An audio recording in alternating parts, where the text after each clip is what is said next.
Today, we're going to dive into some of the most common external remedies from Barbara O'Neill's teachings. We're talking specifically about poultices.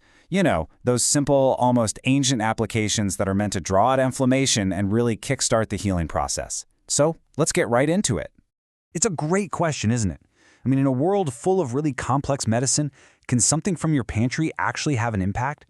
Well, we're about to explore the idea that some powerful healing tools might just be hiding in plain sight.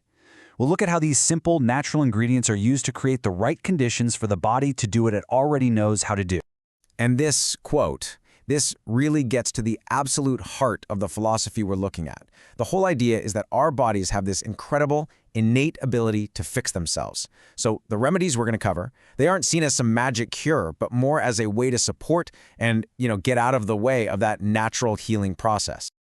So if the body heals from the inside, how can we help from the outside? Well, that's exactly where things like poultices come into the picture. We're going to focus on how these external applications are used to create just the right environment for healing to happen. Okay, first things first. What exactly is a poultice? It's a super straightforward concept. It's basically a moist pack, usually made from plants or other natural materials that you put directly on your skin to target a specific spot. Just think of it as a kind of localized natural therapy you can do right at home.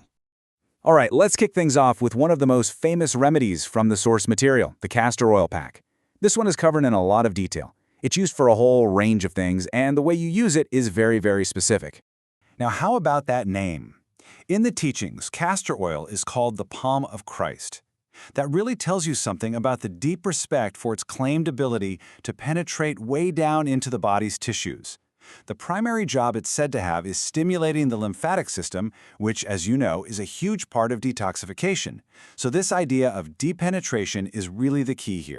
So how do you actually do it? The process is pretty methodical. You start by soaking a piece of flannel in castor oil. You want it saturated but not dripping everywhere. Then you place that cloth on the area you're treating, like over your liver, for example. You cover that with some plastic wrap to keep the oil and heat in, then you put a hot water bottle on top. After that, you just kick back and rest for at least an hour to let it do its thing. And what's it supposed to be for? Well, the list of applications is pretty varied. It's recommended for things like a general detox, especially over the liver, but it's also used to target what are described as unnatural growths. Think things like fibroids, cysts, or even bone spurs and kidney stones. The idea is that it helps the body break them down and dissolve them. Okay, let's switch gears. We've talked about a penetrating oil. Now let's talk about a heating route. So where castor oil is all about going in, this next poultice is all about pulling out. This is the ginger poultice, and it's mainly used for inflammation and pain, especially in your joints. And this quote just nails the whole concept. The idea here is totally different. It's not about deep penetration. It's about drawing something out.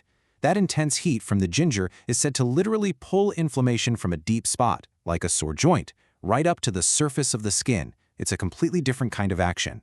And making one couldn't be easier. Seriously, you just grate some fresh ginger, wrap it up in a little cloth parcel, and then put that parcel right on the painful area, maybe an arthritic knee or a stiff lower back. The sources do mention that the skin can get really hot, but that's actually seen as a sign that it's working. So beyond castor oil and ginger, the teachings lay out a whole toolkit of other simple poultices for all kinds of common problems. It's almost like having a natural first aid kit that you can make with stuff you probably already have. This table is a great little summary. And you'll see they all kind of follow that same drawing out principle. Got a bug bite or a sting? You might use an activated charcoal poultice. The idea is that the charcoal acts like a magnet, absorbing the venom to its surface. For chest congestion, a warm onion poultice is used to help draw out fluid and mucus. And for something like a sprain or a boil, a raw potato poultice is used to draw out heat and infection. So here's what's really important to understand.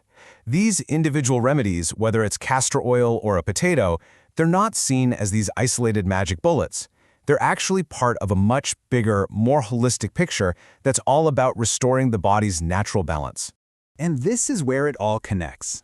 These poultices are meant to be used alongside what are called the 8 laws of health. We're talking about those core lifestyle principles. Good nutrition, drinking enough water, exercise, getting enough rest, fresh air, sunshine. The external remedy you're using is there to support the healthy internal environment you're creating. And that really brings us to our final thought.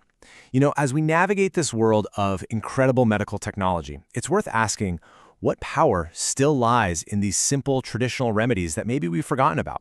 What kind of wisdom might be there waiting for us in the simple tools that nature provides? It's definitely something to think about.